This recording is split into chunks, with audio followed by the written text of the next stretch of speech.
ओम नमः शिवाय।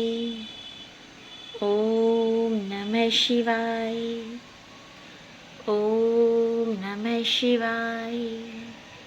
ओम नमः शिवाय।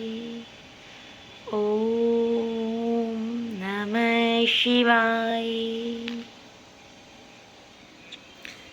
शिव भक्तों, श्रावण मास महात्म का अध्याय 17 पवित्र आरोपण पढ़ रही हूँ, ध्यान पूर्वक सुने। शिव बोले, हे संत कुमार, अब मैं तुम्हें पवित्रारोपण के बारे में बतलाता हूँ। हे पुत्र, श्रावण मास में शुक्ल पक्षी सप्तमी को अधिवासन करके अगले दिन अष्टमी को पवित्र आरोपण किया जाता है। इसका महाउपवास दान और तीर्थाभिषेचन का पुण्य फल पाने का अधिकारी हो जाता है।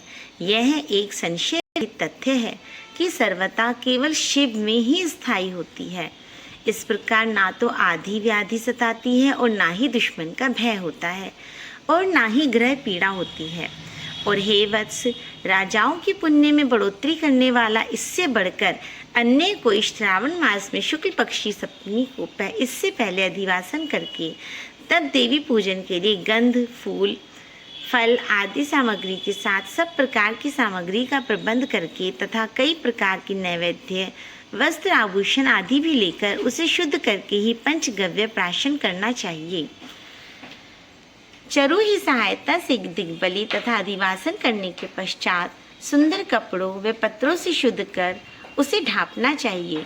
देवी मंत्र से 100 बार अभिमंत्रित करने के बाद सारा शोभायमान दृश्य देवी के समक्ष बनाना चाहिए।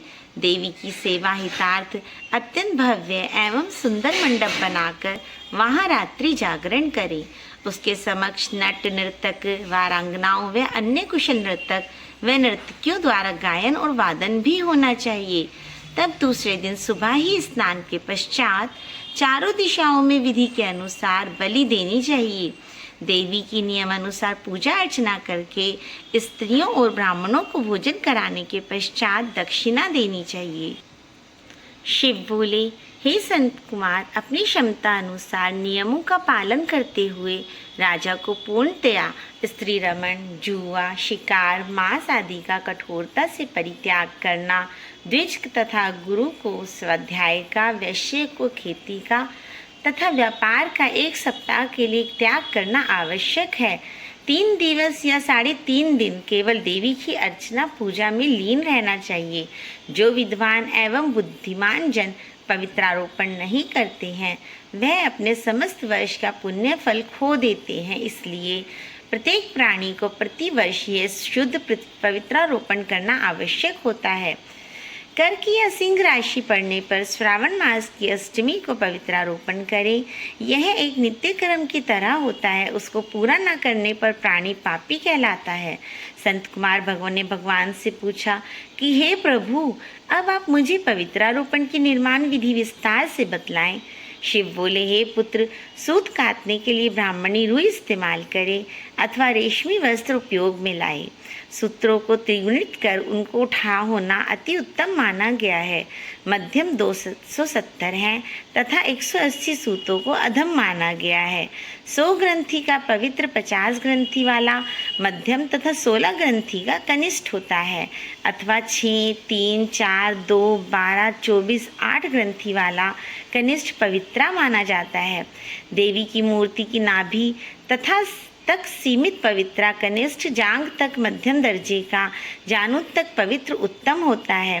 पवित्र की सभी गांठों को केसर के रंग में रंग कर तब देवी को सर्वतोभव की वेदी पर पूजा अर्चना करने के बाद फिर देवी की समक्ष पवित्रों को घड़े पर या बांस पर रखें। 3 सूत्रों की मदद से ब्रह्मा, विष्णु, महेश की पूजा करें। 9 सूत्रों की मदद से ओमकार, सोम, अग्नि, नाग, चंद्र, रवि, प्रभु और विश्वदेव की पूजा कर स्थापना करें। अब मैं तुम्हें ग्रंथियों में देवी को स्थापित करने का उपाय कहता हूँ। क्रिया, वीरा, पुरुषी, अपराजिता, विजय, मनोन्मनी, जया, भद्रा, मुक्ति, ईशा तथा अन्य इन नामों में प्रणव को मिला के ग्रंथि की संख्या के मुताबिक आवृत्ति करने के बाद चंदन तथा अन्य लेप से पूजन करें, धूप प्राण कर प्रणव की मदद से अभिमंत्रित करें और मेरे बतलाए गए विधान के अनुसार पवित्रारोपण विधान करें। हे वत्स, अब मैं तुम उनके नाम बतलाता हूँ। वे हैं धनद, गौरी, श्री चंद्रमा, गणेश, गुरु, भास्कर, चंडिका, अम्बा, वासुकर, ऋषि, चक्रपाणी, अनंत, शिव, ब्रह्मा एवं पितर। इन सब देवों को प्रतिपदा व अन्य तिथि में पूजन अवश्य करें। यह जो पवित्रारोपण कहा गया है वह मुख्य देवताओं का है। तब उनके अंग देवों को 3 तार वाला पवित्रा समर्पण करें। शिव बोले, हे सनत कुमार, श्रावण मास के दोनों पक्षों में 9वीं वाले दिवस को जो होता है वह अब मैं तुम्हें ध्यान पूर्वक बताता हूँ, सुनो। वह अत्यंत ही कल्याणकारी है। 9वीं को नियमानुसार कुमारी दुर्गा पूजन करने के बाद दूध शहद मिश्रित भोजन करें, अथवा मास की दोनों नवमियों को व्रत करके देवी कुमारी चंडिका की लगातार पूजा करें। चांदी की मूर्ति से उसमें श्रद्धा एवं भक्ति से देवी दुर्गा का पाप विनाशक तेल, फूल, अगर, गंध, चंदन, दशांग, धूप तथा लड्डू के द्वारा अर्चना करना आवश्यक होता है। तब कुंवारी कन्या और ब्राह्मणियों को भक्ति भाव से भोजन कराएं। तब मौन धारण कर बिल पत्र पर स्वयं भोजन करें। जो प्राणी भक्ति भाव व श्रद्धा पूर्वक दुर्गा देवी की अर्चना करते हैं वे लोग जहाँ भी निवास करते हैं वहाँ से मरणोपरांत मोक्ष गति पाते हैं। हे वत्स, मैंने तुम्हें 9वीं व्रत का विधि अनुसार बखान किया है। यह भूलोक पर रहने वाले सब मनुष्यों के पाप को हर लेता है और उन्हें धन संपदा सहित सब सुखों को देता है। वह प्राणी अतुल धनवान का स्वामी और भूमिपति होता है।